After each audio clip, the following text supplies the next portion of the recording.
How's it going, guys? Winter Kills here, and welcome to another test hand video. Today we're diving in with some deep sea Atlantean mermails, continuing, from the deck profile that I posted recently. I highly recommend you guys check that out if you haven't already. A good video to watch if you want to hear my reasonings behind my card choices and things like that, and why I went particularly with this deep sea build. And I'll explain more throughout the video, of course, but I've got some proxies in here. There are a few changes from this build than in the previous deck profile, but it's only like one or two cards. I think I literally just dropped both the Gamma Seals, moved those to the side deck, and added in a copy of Pseudo Space, a copy of the Set Rotation, and I believe I also found room for a Upstart Goblin by cutting the Moray of Greed. So those are the changes that I made. And that's it. The only other thing I might be trying in the extra deck today as well is a copy of Christian Quandax, level 4 Water Synchro. And we'll just see what comes up, what doesn't come up, and things like that. And just walk you guys through my thought process and how I'd play out each individual hand. Before we get into the video, though, I do want to mention a few quick ways you can support the channel. If you're looking for any TCG accessories, check out Imperium Duelist at the link below. They offer a wide variety of products such as sleeves, deck boxes, dice, binders, apparel, and playmats, including my very own playmat, Blazing Permafrost, which is on sale now. You can get all of these amazing products for 10% off using my discount code WinterKills10off at checkout, and support the channel in the process. And if you guys are buying anything on either tcgplayer.com or drawphase.com, do not forget to use the affiliate links I have to their sites down in the description below. If you guys shop and check out using those links, a small bit of the revenue from your purchase will go right back into the channel. And this hat right here will be available through Imperium Duelist at some point in the future. I don't know the exact release date yet, but it is a pretty nice hat, I gotta say. So let's go ahead and get into these test hands. Alright, so we're just going to go ahead and shuffle the deck up here before we get started. Obviously, we're going to do some going first test hands, as this is a going first build. And I'm also super excited to see that my playmat finally came in the mail today. Post office has been very, very slow lately. So really excited to finally have it. I gotta say, it looks so good in person. The material is amazing, the artwork amazing. Huge shout out to Frankie Art for absolutely knocking it out of the park. All the small details just look so incredibly good here. And if you guys want to get one, they still have some available. They have quite a few available, so if you still want to grab one, feel free to do so. You get an amazing mat out of it in the process, and of course you support the channel. So if you do end up picking one up, feel free to tag me with a picture of it on social media, or maybe a video on YouTube. Share a link in the Discord somewhere. Would love to see you guys with this beautiful mat. So let's go ahead and draw into our first test hand. Here we have Deep Sea Minstrel and Dragoons. You love to see it. Oh my god. Okay, we have Upstart Goblin and Teus. This hand is literally, I think, the best possible hand we could ask for here to start this entire video. For this particular hand, we do have to start with the Minstrel, I believe. The Megalannica, you do have to kind of play at the proper time because its effect activates when you play the card and stacks your deck. And obviously, if you do any searching after that, you'll basically just erase the stacking that you did. So we're going to pitch Minstrel, take a look at their hand, and we're going to go ahead and banish a card from their hand. Maybe it was something good that'll keep us, playing and prevent them from stopping us, or maybe it's just a card that we have to banish just because we're trying to resolve Minstrel. Either way, it doesn't make too big of a difference. We're going to go ahead and search Diva here. We'll normal summon Diva, and we're going to go ahead and summon Prince, and we're going to use Prince here to send Dragoons. Alright, so once we do that, we are going to special summon the Lapis Dragon to the board right now. And I know in my profile I wasn't playing Moon Glacia, and I wasn't playing it because specifically for this build, I find that you can do hand looping, with this particular build in a bit more of like an efficient way, I guess, because you can directly banish the card out of their hand and later shuffle it back into the deck. So you actually get to choose the card instead of having it be random, which is kind of nice. And I feel like Moon Glacia isn't the greatest this format because of a lot of decks having really good graveyard effects to go off of now. So I find in some cases against some matchups that it's not really that hitting them with Moon Glacia. And for this particular instance, instead of adding Lapis Dragon, we could have just added Moulin here. But then again, we're missing out on a key extender that we're kind of actually going to need later on. So after we resolve all of that, we add our Dragoons, we summon our Lapis Dragon, we're going to link here into Anemone. And then before we use this effect, we actually do need to play the Field Spell here. And the Field Spell on activation is going to allow us to stack a Water Monster to the top of our deck. And technically, we could draw whatever we put at the top if we want. just by using that Upstart Goblin. So a little bit of synergy there between Upstart and the field spell, which is kind of nice.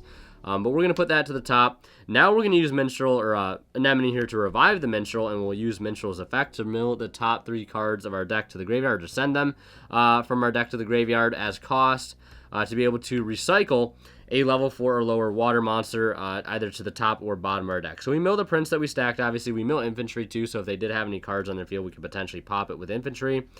So we're going to put back a Dragoons, and we can put that back to the top of our deck, and then we can use the Prince that we sent to the grave to revive the Dragoons. So here we could easily just draw the Dragoons on the top of our deck if we want, or we could synchro for Crocosaur and draw it that way, right?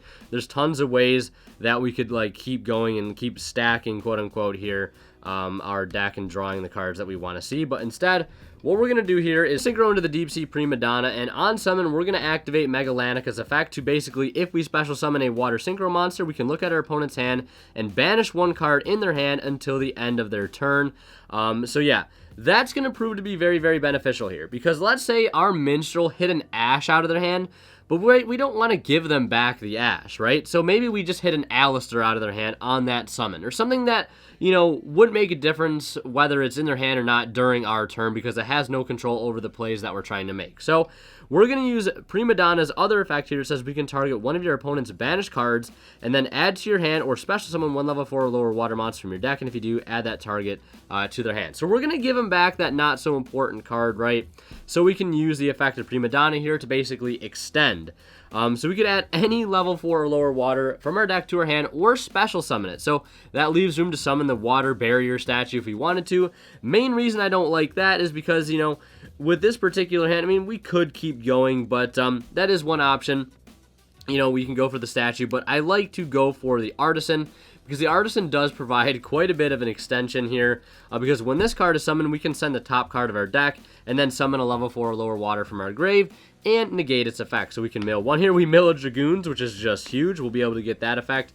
And we're going to summon Dragoons from the grave, importantly. And then we're going to resolve Dragoons here. We can go ahead and add a copy of Megalo at this point, because why not? Free searches are literally free searches. And we are sending these cards to the grave as cost for these deep sea cards. So yes, the Atlanteans do work. It is not part of the effect. It is just part of the cost, which is what the Atlanteans need to be sent as in order to get those effects. So now what we're going to do here is we're going to link into the all-important Halqifibrax, and we're actually going to take advantage now of the 3rd effect of the field spell. Yeah, right, it has 3 effects. So now we're going to go ahead and use the effect of Halq to summon a tuner from deck, level 3 or lower. Importantly, we're going to summon Deep Sea Minstrel here because of its level, and you might be able to guess why. But first things first, we're going to synchro the Prima Donna and the Artisan for a copy of the Adamancipator Risen Dragite, because, you know, we might see like a really good spell in their hand that we want to negate, or a really good trap that we want to be able to negate. So we're going to go for the Dragite, and now we're going to use the effect of Megalanica to make this water monster here gain 1 or 2 levels. We're going to make it gain 1 so it becomes a level 4, and that's going to allow us to overlay into the Bahamut Shark, right? Or we could go into Abyss Dweller. Doesn't make too big of a difference. We're going to detach here, go ahead and summon out our Totally Awesome. And then we're going to go ahead and get another search off of our Dragoons here. I'm going to actually add Infantry, if I can find one. There we go. We're going to add Infantry from our deck to our hand.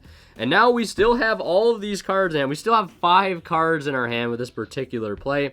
And as it stands, we have an Interruption here. An Interruption here, this can turn into Formula Synchron on their turn. And with the Formula and the Dragite, we can turn that into Satellite Warrior to pop 3 cards, because we do have Prima Donna in our grave. So for this particular hand, you know, we're going to keep extending because that's what we have to work with here. But, you know, ideally, I think on average, this is where the combo usually puts you with the standard like Diva and Field Spell combo, or what we started with was Dragoons, Minstrel, and the Field Spell. Just a bit of a different way to get to it. But we're going to summon this Teus. We're going to pitch Dragoons, and we're going to add Gund, and we can just add literally any other Sea Serpent here because we are so far ahead on advantage. I'm just going to add another copy of Diva for next turn, and you can see why playing Pot of Avarice is kind of important in a deck like this, as we do go through quite a bit of resources turn 1. So we summon that. Now what we could do is link these 2 off into the Mistar Boy, and we'll put him right there. Or we could even go into Alacia, I suppose. Alacia would probably be a bit better since we have infantry in our hand, so we might as well go for that. Now we can go ahead and summon Megalo by discarding the Gund and the infantry here, or we could just go ahead and actually upstart, see if we draw into a water monster. We do not. That's completely fine. But yeah, we're going to go ahead and actually discard these two to summon the Megalo, and we're going to go ahead and summon the Teus back off of the Gund, and we're going to actually go ahead and overlay into the almighty Mermail Abyss Gaios to basically round everything up. Now, I know there's probably better boards out there in the grand scheme of things with Mermails, things that run like Dragoon, Red Eyes Dark Dragoon, or like maybe a Auroradon to do like Halki Auroradon shenanigans, I'm sure. But this version, you know, puts out a pretty darn good board. And one thing I forgot to mention too is that when we synchro this off for Dragite, not only can Dragite not be targeted by monster effects, but Prima Donna, when it's sent to the graveyard, will allow us to target one banished card and shuffle it back into the deck. So whatever really good card we were able to take out of the hand, we can just put it back into their deck, and they are now down a card to try to go into this field with. And we draw, you know, another Magalanica, so we could just play this over top of this one and stack a card to the top of our deck to basically just draw for next turn, right? If we want to draw a Swap Frog for next turn, we can just go ahead and stack that to the top of our deck. It really doesn't make too big of a difference. So yeah, that's going to do it for that test hand there. Very, very successful test hand. Like I said, we can tag out, well, this would get banished, right? And that will summon out the Quick Draw Synchron, or not Quick Draw Synchron, Formula Synchron, net us the card we stacked, right? And then we can synchro into the Satellite Warrior and blow up 3 cards because we have 3 synchros in the grave. So, and it'll gain 3,000 attack too if it pops 3 cards, putting it to 5,500, which makes it pretty hard to deal with. But yeah, that's it for that test hand. As you guys can see, the synergy kind of going along with the field spell and everything, and why I think it works so well in here. And I really do like it because it allows the deck to sort of stay within the realms of just water-only cards. You know, not dealing with restrictions and things like when you resolve Anemone, right? You can only summon waters. So we want to try to get the best out of that when we can, and, you know, have the best sort of water-only field. And I just think this is a fun play style too. I like all the different effects that this field spell offers. It's kind of crazy if you ask me. But I'm going to go ahead and shuffle, reset the deck, and draw into another hand. Alright, deck has been shuffled. Let's draw into another going first test hand. We draw a Lapis Dragon, you hate to see it, Heavy Infantry, Dragoons, Megalanica, and Deep Sea Aria. So this hand is looking kind of weak, I am not going to lie, but I can already see one play we can do to make Bahamut Shark is we can easily just normal infantry, use additional normal to get Dragoons onto the field, play the Deep Sea City, not stack a card, and then we can use the effect to make it gain 2 levels here for the infantry, and we can go into Bahamut Shark, detach Dragoons, get Toad, get a Search, and I think that's pretty much all we can do. The other play I was thinking was, you know, normal infantry, normal Dragoons, link for Anemone, revive infantry, right? Search off of the Aria for like a Diva, but, you know, we wouldn't be able to get the Diva on field because you can only gain the additional normal effective infantry once per turn. So we wouldn't be able to do that. I'm just trying to think, you know, drawing this Lapis Dragon does kind of hurt because this would be a great tuner extender to be able to search with this particular hand. So that's really unfortunate that we drew that. So I think what we're going to do is just normal, additional normal, play the field spell, use it to make infantry a level 4, and then we're going to go ahead and just overlay Shark, detach the Dragoons, summon the Toad, and then we're just going to search off the Dragoons. Probably just to grab something for next turn. I'm just going to grab a Deep Sea Diva because I don't really think there's much else that we could grab here that'll benefit us. Off a Dragoon Search, right? Megalo's not going to do us too good. I mean, granted, we could search Megalo here and then Aria away the Dragoons for another Dragoons. And then summon the Megalo and not do much else past that, to be totally honest. So yeah, we'd probably just search like a Minstrel or something. But again, I think just ending here while we're ahead is probably the best thing to do. Again, this isn't the best board compared to the last board that we had, but it is a board nonetheless. Like we said, we could Aria away the Dragoons for Dragoons, search Megalo instead of Diva, put the Megalo on the board, maybe link for Alacia, right? That's something potentially, you know, we could do. And actually, I think that's what we will do, because I think that'll just give us a bit of a better chance going into that next turn. Have a little bit of a bigger board, more board presence. So yeah, we're going to Aria away the Dragoons, and we're going to search a Dragoons. Dragoons for Dragoons, a soul for a soul. Perfectly balanced as all things should be. We're going to summon this Megalo now by discarding the Dragoons. And then we're going to be able to search here. We're going to search Infantry. So yeah, so that'll give us a nice disruption here off of the Alacia. So yeah, we'll add the infantry here, and then we're going to link these two off just into a copy of Alacia. And again, this is where one of those instances, if we had, per se, something like Mooling Glacier, we could go ahead and drop it to the field. But we're going to summon here, making sure that it points to the Totally Awesome, so it is boosted up to 2,700. So we have a negate here, we have a pop here, and a search going into the next turn. This is one of those cases where I wish I was playing a card called Abyssstrom. It's a card that can be searched off Megalo, and that basically acts as like a heavy storm with this card in the field because this card is treated as Umi. It's a little cheeky, I know, but for this particular format might actually be kind of gassy. I don't know. But yeah, that's enough for that test hand. Obviously not much we could do there for that particular hand, but let's go ahead and shuffle the deck and do another test hand. Alright, so that's enough shuffling. Let's go ahead and cut the deck and draw into another going first hand. We'll see if we're able to pull off something close to the first hand, or something like the second hand, or maybe something in between, who knows.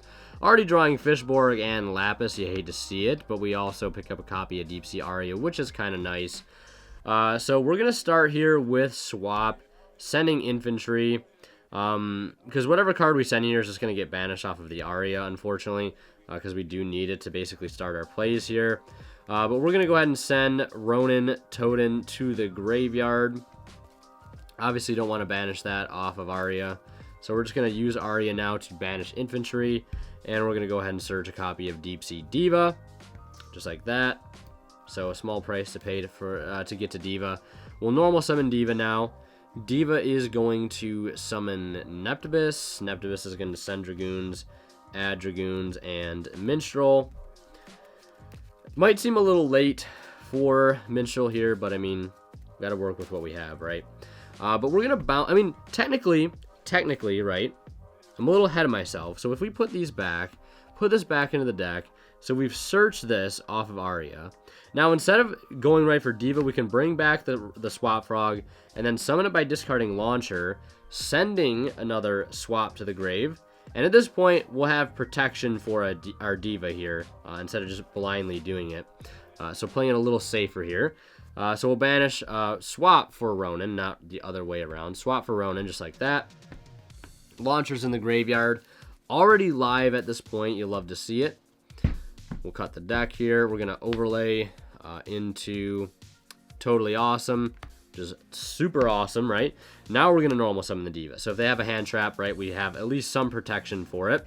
Now we're going to summon the Deep Sea Diva. We're going to send Dragoons. And we are going to add the Dragoons, and we're going to add the Minstrel to our hand. You know, we could add Megalo here, but I just don't think we really need it currently, because I don't think we're going to be able to complete a rank 7 play anyways, so there's just no point in adding it. We might as well just go ahead and take a look at their hand, which is exactly what we'll do, and we'll banish one card out of it, and we're going to go ahead and search another Sea Serpent here.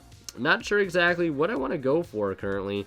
I think I'm just going to go for infantry, because I think we're going to end on an Alacia with this particular board, or at least I'm going to try to. So we're going to end on Alacia, so we're going to have a nice discard outlet for that in our hand, or at least a nice discard for the Alacia, I should say, not outlet. So we're going to summon the Anemone here, and we're going to revive the Minstrel, because I really see no reason not to. Because at this point, you know, any other Dragoons we mill or Princes we mill is just a bonus at this point, right?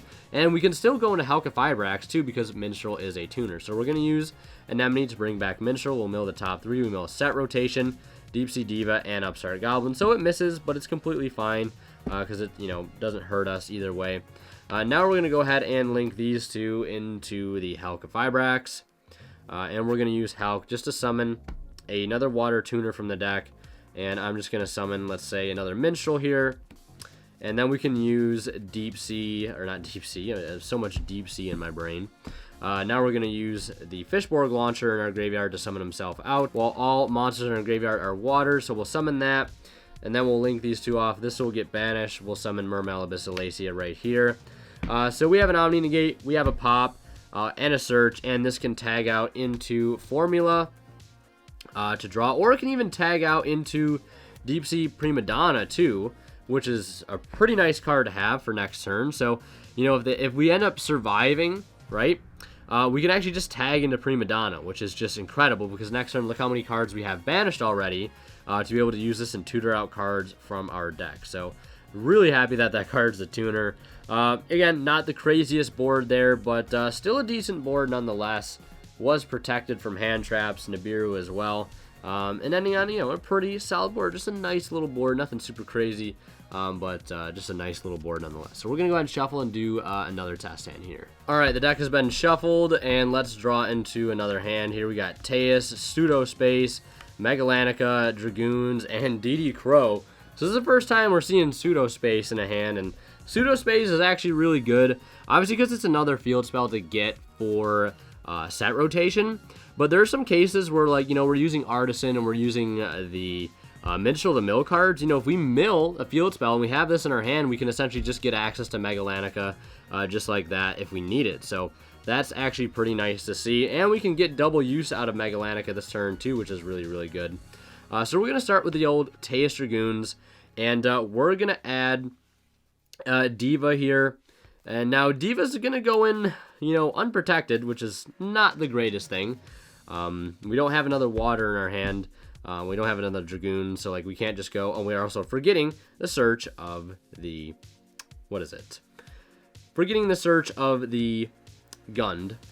So I guess this is one case where, like, if we did have Pike, we could normal Pike here, discard per se like a Neptibus that we might search, search Minstrel off that, bring back the Dragoons. Maybe it would be helpful here, maybe it wouldn't be. But let's go ahead and just go ahead and normal summon this, and then we'll use its effect, obviously, to go ahead and summon out Prince from the deck.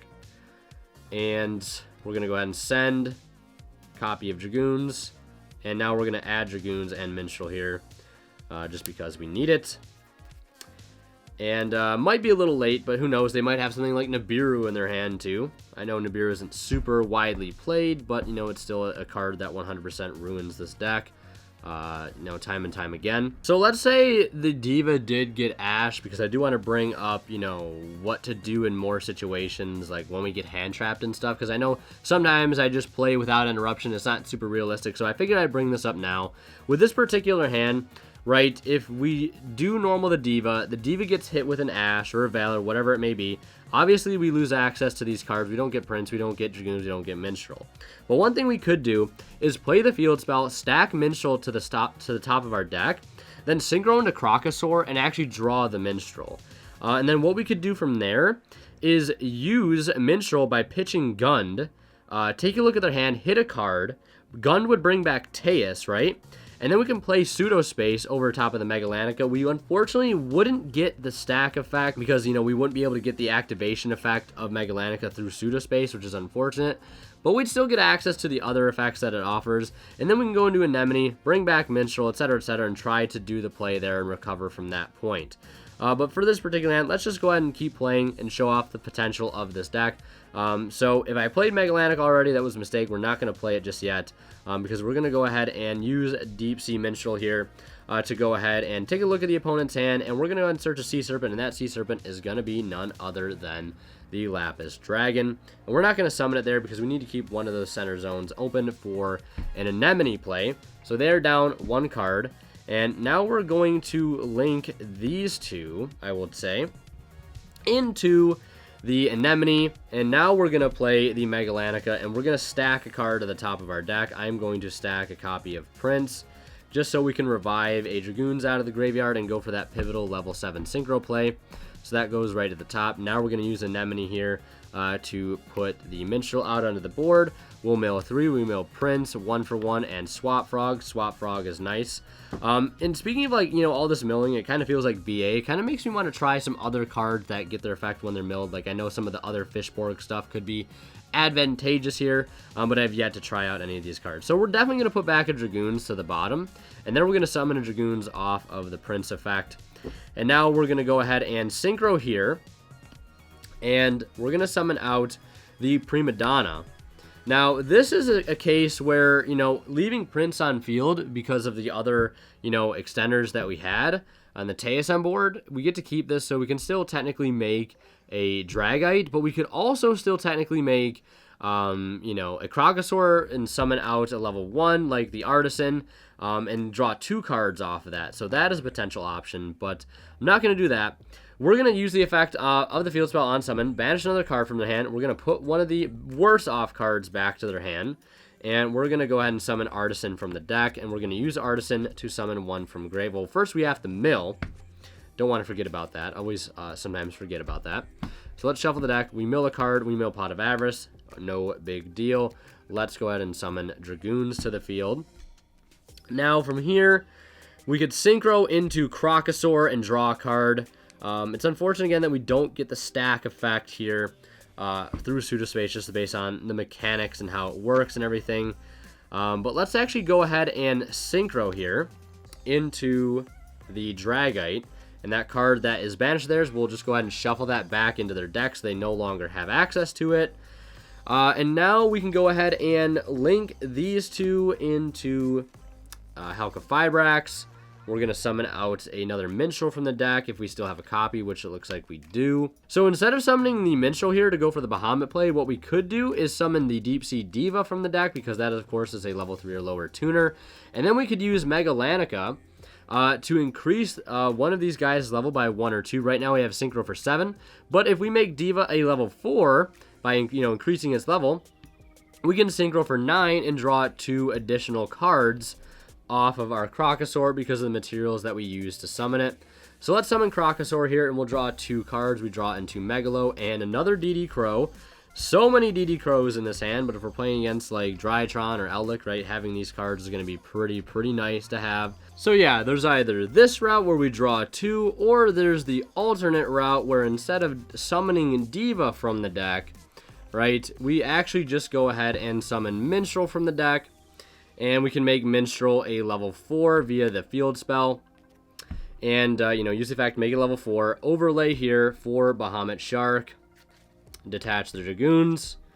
Go ahead and summon out Totally Awesome. And then we can go ahead and search another Sea Serpent here, which could be something like Diva for the following turn. Or we could actually add Infantry here, and then link these 2 excess water cards off into a Abyssalacia. So that actually seems like a little bit of a better route. So there was 2 ways to go about that play there. I actually think this was actually the better version, because we're going to pop and a search off Alacia, Omni Negate here, Spell Trap Negate here. We have a DD Crow in hand, and of course we still have the Formula Synchron. Tag out, play with Hulk, and then we can go into Satellite Warrior and clear a lot of cards, which is really nice. So that's going to do for that test hand. Let's go ahead and do one more for this video. Alright, that's enough shuffling there. Let's go ahead and cut the deck and draw into another hand. We have Megalo, Teus, DD Crow, Deep Sea Diva, and a Lapis Dragon. That's pretty unfortunate. Keep drawing this Lapis Dragon, man. This Lapis Dragon is literally just glued to our hands. But, what are we going to do, right? We're going to go ahead and normal summon, though. We're going to normal summon that Diva. We're going to hope that it goes through. If it doesn't, I'm not going to sugarcoat it. Not much we can do other than Teus ditch Megalo or Teus ditch Lapis Dragon, search Gund, Synchro for Crocosaur, draw a card, and pass. That's probably the only route that I see. But here, assuming that it does go through, we're going to go ahead and summon Prince. We're going to send Dragoons, if I can find it. We're going to add Dragoons, and we're going to add the Deep Sea Minstrel. Now, before we move any further, I'm going to actually Deep Sea Minstrel, right, while we can. Because if they haven't hand trapped us yet, they're going to wish that they did, because we're going to rip that one hand trap out of their hand to allow us to continue play. And I'm not actually going to discard Dragoons off of that, because we have Teus as well, and we'll get a little bit more value off the Teus if we save the Dragoons for it. So yeah, now we're going to go ahead and Chainlink 2, Teus, Chainlink 1 of the Dragoons there, and I'm actually going to search the Prince. So we actually don't need the field spell here, because we already have access to Prince in our hand, which is super nice. So we'll basically use that revive effect whenever we want. Not worry about exactly what we mill here, because again, we already have the Prince in our hand. We have a way to discard it as well. So yeah, we don't need to worry about stacking, which is nice. So we're going to use this. We're going to target the Minstrel. We're going to mill the top 3 cards of our deck. We mill Ronin, Heavy Infantry, and Megalanica. So this is where having like pseudo space would actually be kind of nice. So we just use the Megalanica, the other 2 effects of it in Grave. But now we're going to summon this Megalo, ditching both Gund and Prince. And we're going to go ahead and summon Teus, and we're going to summon the Dragoons, just like that. And now we are going to go ahead and synchro into the Deep Sea Prima Donna. We don't get the effect on summon, obviously, to banish another card out of their hand, which is a little unfortunate, but there still is a banished card nonetheless. We're going to go ahead and overlay here while we can and save some room for Abyss Gaios. We could give them the card back, you know, or we could just outright synchro for Dragite, right, and shuffle that card back into their deck completely and not even let them have it back. But what if we don't mind giving them that card back? So what we're going to do is give them the card back here, right, if it's not a threat, and we're going to go ahead and summon, I believe, a copy of Dragoons from the deck this time around. And we'll put that right there. And now what we're going to do here is actually synchro, or link these two off, rather. If there are any other banished cards at this point, we can shuffle them back. And then, you know, chain link block the Hulk. But otherwise, we're going to go ahead and summon this. And this is going to activate its effect to summon a level 3 or lower tuner from the deck. And we're going to summon Deep Sea Minstrel here. And one thing we could do now is actually leave this like it is. We could also summon, actually, we could also summon the Diva, and that would give us access to another 7, which we're not actually playing, but is, again, just another option. But what we could do is leave this here, and then during the opponent's turn, we could potentially tag out into the Crystron Quandax. And then during their turn, we can quick synchro with this, using Dragoons and Prince to draw 2 cards during their turn, thus feeding discard fuel for our Crocosaur. Or what we could do right now is instead, you know, synchro these for Quandax, and then overlay these for Bahamut Shark, detaching Dragoons, summoning out Totally Awesome. And then, you know, getting a search of something like Infantry, or Diva would probably actually be a bit better in this case to have a follow-up for next turn. So that's another way we could play it out there. Yeah, and I think that's going to do it for this test hand video. I hope you guys enjoyed. If you did, be sure to leave a like. Like I said, this is a pretty unorthodox build, but I do think it has some decent potential. Obviously, seeing the field spell is the main crutch of the deck, but that's why I'm trying to maximize you know, all the ways that I can see it. Obviously, playing set rotation, 3 copies of itself, and then, you know, terraforming. So we have 5 copies of the field spell within the deck, if you want to look at it that way. But I think there's a lot of promise. I think it puts out pretty decent boards. You know, considering like Mermail in general, puts out pretty solid boards. Putting out Toad, putting out Gaios, putting out Dragite, the Hulk play. To, you know, draw a card and then pop 2 or 3 cards. The Satellite Warrior, I've always been a huge fan of that play because it just fits so well with Dragite being a level 8. But yeah, that's going to do it for this video. I appreciate you guys watching. Leave a like if you enjoyed. If you have any suggestions, drop them down in the comments below. Don't forget to subscribe if you haven't already so we can get to 20,000 subscribers as soon as possible, and also turn notifications on if you don't want to miss another upload. But yeah, thank you guys so much for all the support. Don't forget to check out Imperium Duelist. Hope you guys are having a good one. As always, Winter Kill Send Out. We'll see you guys in the next one. And of course, as always, a huge shout out goes to our Divine level channel members here on YouTube, and they are Academic Thick, Zors, and Cadillacs84. Thank you guys so much for your continued and very generous support of the channel.